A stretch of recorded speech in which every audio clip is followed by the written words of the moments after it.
Buenos días. En primer lugar, quiero agradecer al comité organizador de este excelente curso y a las autoridades de la Asociación Argentina de Osteología y Metabolismo Mineral y la Sociedad Argentina de Osteoporosis por la invitación a participar. Es para mí un honor que hayan tenido una vez más confianza en mí para, en el módulo de otras tecnologías, mostrar la utilidad de la tomografía en el diagnóstico y control del paciente con osteoporosis.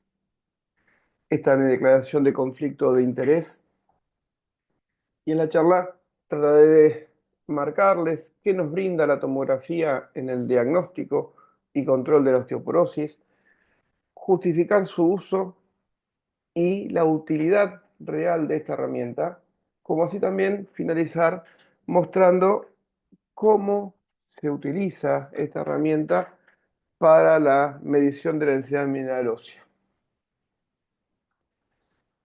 La perspectiva de vida al nacer viene en aumento, la gente cada vez vive más y quiere permanecer más activa desde el punto de vista social, laboral y deportivo. Pero este éxito de la ciencia médica no está acompañado por la biología y todos sabemos que a partir de la quinta década de la vida, la densidad mineral ósea empieza a disminuir de forma fisiológica. La gente vive más y cada vez hay más posibilidades que requieran cirugías espinales, algunas de ellas con estabilización. Por estos dos temas es fundamental conocer el diagnóstico de osteoporosis de nuestro paciente. Y bien sabido es que el laboratorio es de suma importancia para evaluar el metabolismo fosfocálcico, que existen aplicaciones como el FRAX que nos van a predecir el riesgo de fractura en 10 años y que el patrón de oro en el diagnóstico de osteoporosis es la densitometría ósea. El tema que traigo hoy no tiene el objeto de desplazar alguna de estas tres herramientas, por todos muy conocidas, sino que el tema que traigo hoy es sumar una herramienta más en el diagnóstico y control de la osteoporosis. Y para ello la tomografía es muy útil, ¿eh? Porque nos permite conocer la densidad mineral ósea midiendo lo que se conoce como unidad de Hanfield, que por definición es una escala cuantitativa para describir los diferentes niveles de radiodensidad del tejido humano. Lleva el nombre de Sir Godfrey Hanfield, el físico que participó en la creación de la tomografía, hecho por el cual fue premiado con el Premio Nobel de Medicina en 1979. Como todo físico, tiene una ecuación para determinar la densidad de la materia que estamos analizando, pero quédense tranquilos, el tomógrafo lo hace en forma automática. Ya en el artículo original de Hanfield, hecho en 1973, nos hablaba que la tomografía nos devuelve una escala de grises, tomando como comparación en el centro el agua y en los extremos el hueso cortical y el aire. Y el autor nos enseñó que todas las estructuras se encuentran dentro de estos extremos. Por eso es de utilidad para evaluar distintos órganos, distintas sustancias y distintas patologías. A nosotros nos vamos a enfocar en los tres puntos: en conocer la densidad mineral ósea, en estimar la calidad de hueso antes de una instrumentación espinal que nos sirve para predecir el aflojamiento del tornillo pedicular, que es uno de los eventos adversos más frecuentes, principalmente en la escoliosis lumbar degenerativa. También podemos evaluar la masa muscular y poder llegar al diagnóstico de sarcopenia. Hace casi una década que cada vez hay más bibliografía internacional que habla sobre el tema y el uso oportunista de la tomografía para evaluar la densidad mineral ósea y que es útil para el screening. Cada segmento del esqueleto tiene sus valores normales. Esto quiere decir que no hay un único valor. como nos arroja la densitometría en cuanto al T-score, sino que cada segmento, cada hueso del esqueleto tiene sus valores normales, que son distintos. Y tanto así que si observamos el valor de columna torácica, es mayor a los valores normales en la columna lumbar. Y en la columna en sí, el cuerpo vertebral, que mide principalmente el tejido esponjoso, es menor que el pedículo, que es mayoritariamente un hueso, un segmento cortical. Y es distinto que la lámina, que es un hueso plano, o es una parte plana del hueso. Entonces, uno debe estar familiarizado con cada segmento, cada estructura a analizar y el valor de referencia. ¿Qué quiere decir esto de uso oportunista de la tomografía? Bueno, quiere decir que no necesitamos hacer una tomografía para el diagnóstico de la osteoporosis, sino que utilizando un estudio ya realizado por otro tema, podemos evaluar el estado óseo midiendo las unidades Hanfield que tienen una correlación fuerte con la densidad mineral ósea. El software puede medir cualquier región y hay un consenso que si uno mide el cuerpo de la primera vértebra lumbar, valores menores a 135 unidades Hanfield indican un riesgo de osteoporosis. Pero insisto, se pueden medir otras regiones. En la columna podemos evaluar el cuerpo vertebral en cortes axiales, pero también lo podemos evaluar en cortes sagitales, teniendo el conocimiento que estos valores pueden tener pequeñas diferencias y no quiere decir que haya error técnico. Como dije, podemos evaluar otros elementos como el extremo proximal de tibia, de peroné, el carpo, y estos estudios pueden utilizar como predictores. Observemos este caso, un paciente que tenía valores bajos de unidades Hanfield en el cuerpo de L1 y 3 meses después presenta una fractura de extremo proximal de fémur. O este otro paciente que con valores disminuidos en el cuerpo de L1, en el tratamiento de una fractura osteoporótica, hace una complicación habitual que es la cifosis de unión proximal. La primera vértebra que queda libre se colapsa rápidamente. Existe un análisis mostrando una buena correlación entre las unidades Hanfield de cualquier tipo de tomografía con el test score de la densitometría, tanto en columna como en otros sitios, como por ejemplo el extremo distal de antebrazo, en donde dan valores similares y el umbral de fractura para el cúbito son 146 unidades Hanfield, para el extremo proximal del fémur son 112 unidades Hanfield de riesgo de fractura, y aquí podemos predecir la posibilidad de la misma lesión, como también es útil para la planificación de la selección de la artroplastía que uno puede realizar. Estos autores en el análisis de unidades Hanfield eh, en el carpo concluyen diciendo que debería utilizarse en el diagnóstico y control de la osteoporosis. ¿Ya? Eh, Aquí podemos observar la forma de la medición. Estos otros autores analizan 25 pacientes, observando que la correlación entre el Hanfield y el test score de densitometría es estadísticamente significativa. En columna podemos hacer distintas mediciones, pero personalmente sugiero hacer estas tres. Hay autores que hablan de 5 líneas posibles de medir, pero creemos que la línea marcada como B en el centro del cuerpo vertebral, con buena análisis de la superficie del elipse, nos mide el cuerpo esponjoso puro. Las de los extremos, marcadas con A y C, son muy útiles para analizar los platillos vertebrales superior e inferior y ya se conoce la media en cada cuerpo vertebral, no solo a nivel lumbar, sino también desde T1 hasta S1.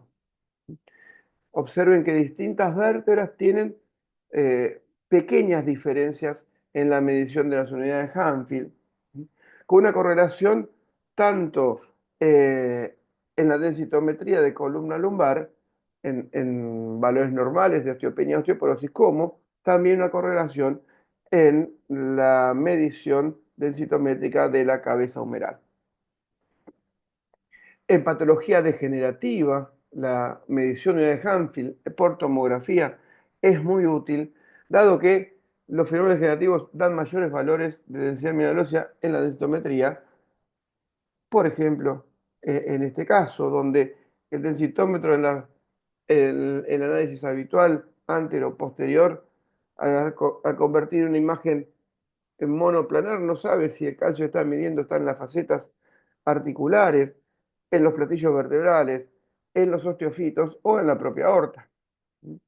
En pacientes mayores de 60 años con artrosis o en aquellos mayores de 50 años fusionados, sabemos que la unidad de Hanfield es más sensible que la densitometría ósea, siendo útil en la evaluación de osteoporosis en pacientes fusionados.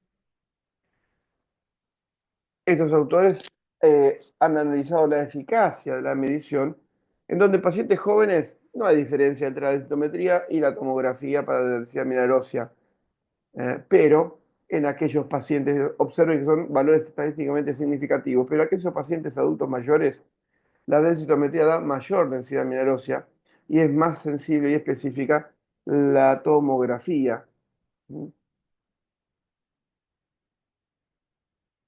Otro ejemplo con calcificación de la arteria aorta, en donde la medición de los distintos cuerpos es más específica.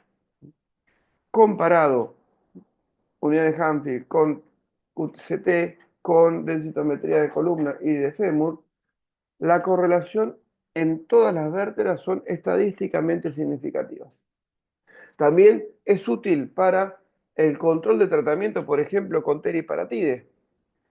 Observen las mediciones en distintos sectores de la vértebra, en el ilíaco, en el sacro, en donde pre y post podemos evaluar la diferencia de densidad mineral ósea medida con la tomografía, en algunos casos con valores estadísticamente significativos. Como decíamos, la gente vive más, la disminución de la densidad ósea nos provoca fracturas por fragilidad. Y aquí quiero presentarles un caso que va a ser una conclusión del tema que estábamos hablando. Paciente sexo femenino, 79 años de edad, en diciembre del 2023, acompañante trasera en un vehículo, toma una luma de burro y ese trauma de compresión axial le provoca dolor. 4 meses después, realiza una tomografía en donde se constata esa fractura por fragilidad de la duodécima vértebra torácica. Midiendo la unidad de Hanfield en el E1, se constata valores disminuidos de la misma. Esta paciente, por un problema bronquial, 6 meses antes del trauma había tenido una tomografía de tórax en donde, evaluando la duodécima vértebra torácica, se puede observar que había 78 unidades de Hanfield, una osteoporosis severa, en donde si hubiésemos tenido conciencia de este diagnóstico, hubiésemos colocado al paciente en tratamiento efectivo, quizás no se hubiese fracturado, o quizás sí. Es una duda que vengo a plantearles el día de hoy. En las fracturas por osteoporosis, desde ya hace muchos años, utilizamos la clasificación propuesta por la Sociedad Alemana de Ortopedia y Traumatología, que hace una clasificación morfológica, pero también un score que van a dar pautas terapéuticas. Y observen que uno de los ítems a tener en cuenta, que es la densidad mineral ósea, no solo utiliza el test score menos de 3, sino la unidades de Hanfield menos de 90, haciendo una equiparación, en donde le suma un punto al score. Entonces, en la clasificación, ya hace muchos años, utilizamos como medio de toma de decisión terapéutica las unidades Hanfield. También sabemos que cuando hay una fractura por osteoporosis hay un riesgo de una refractura Y estos autores, analizando 317 pacientes, observan que estos tres factores son fundamentales, todos estadísticamente significativos. El primero de ellos es un valor bajo de unidad de Hanfield en L1, historia de fracturas no vertebrales, o tener más de 75 años. Mayor edad, mayor posibilidad de requerir cirugías espinales por espondiloartrosis. Y aquí son cirugías que podemos programar. Entonces son útiles estas guías de la Sociedad Norteamericana de Columna, que justo hace hincapié en el manejo perioperatorio de pacientes con osteoporosis que requieren cirugía. Fue realizado por distintos servicios de ortopedia y neurocirugía de Estados Unidos. Recordemos que las guías nos van a dar recomendaciones. Las recomendaciones pueden ser de distintos tipos. Una recomendación fuerte, basada en evidencia científica importante. Una recomendación moderada, donde se sugiere que las conclusiones es lo que hay que hacer. También con nivel de evidencia fuertes. Una recomendación leve, en donde la conclusión puede ser una opción, ya el nivel de calidad empieza a bajar, y una recomendación insuficiente donde no existen datos que soporten la conclusión. Ahora bien, estos autores utilizaron pacientes con osteoporosis que necesitaban fijación, hicieron una revisión sistemática de 281 artículos donde con 17 crearon estas guías basadas en evidencia. Y realizaron dos preguntas. La primera es la que más nos interesa a nosotros hoy. ¿Qué estudios preoperatorios predicen el riesgo de complicaciones postoperatorias? Y la segunda, ¿qué tipo de tratamiento preoperatorio disminuye estos riesgos? Buscando como resultado la disminución de las complicaciones postoperatorias. Para la primera pregunta, que es lo que nos interesa hoy, tiene una recomendación moderada que se deben utilizar densitometrías, tomografía y vitamina D3. Para la segunda pregunta, para ti como edad es insuficiente los bifosfonatos. Y los autores concluyen que hay un subdiagnóstico de osteoporosis en todos los pacientes que llegan a cirugía por patología degenerativa y que es necesario para disminuir los eventos adversos conocer la salud ósea. Y para ello toman tres factores. Un T-score menos de 2,5, una unidad Hanfield menos de 98 y vitamina D3 menos de 20, en donde es mandatorio el tratamiento con teriparatide preoperatorio porque aumenta la tasa de complicaciones.